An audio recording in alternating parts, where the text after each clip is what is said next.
বাবাজিরা আমার, একটি কথাই বুঝবেন, আল্লাহর হাবিব বললেন বিয়া দেওয়ার জন্য পাগল হয়ে যান।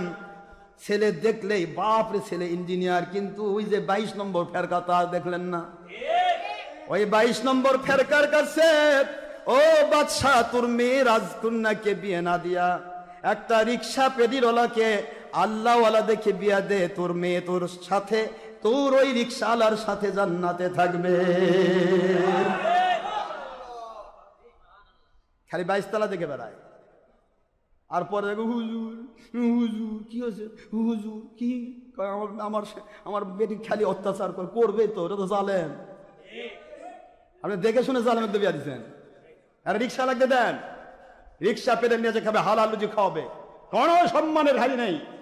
দো জাহানের বাদশাহ সাইয়্যিদুল মুরসালিন আখেরি নবী হুজুর পাক সাল্লাল্লাহু আলাইহি ওয়াসাল্লাম বলেছেন, মানুষ যখন শ্রম দেয় আর প্রত্যেকটা ঘামের বিনিময়ে আমার আল্লাহ পাক সদকায়ে জারিয়ার সওয়াব দেয়। চোর চোরটার দিকে দৌড়ায়, খালি কি করে দেখে না। আমি ওই ভাই কোন কোন কোন লাইনের লোক, কত তা তো জানি না। ওরে বাপ, দেন বিয়া দেন, পরে বুঝবেন খেলা। পরে কই হুজুর 5 লাখ টাকা চাই। আমার একটা মুড়ি চাকতো দেখি, ওর আমরা তুলবো। আমি আমার মুড়ির দাবিদার কোন যুবক যদি 1 টাকা যদি আপনাদের কাছ থেকে ইয়া চায়, যৌতুক আমার কাছে আসবেন, ওর কান ধরে নিয়ে আসবেন।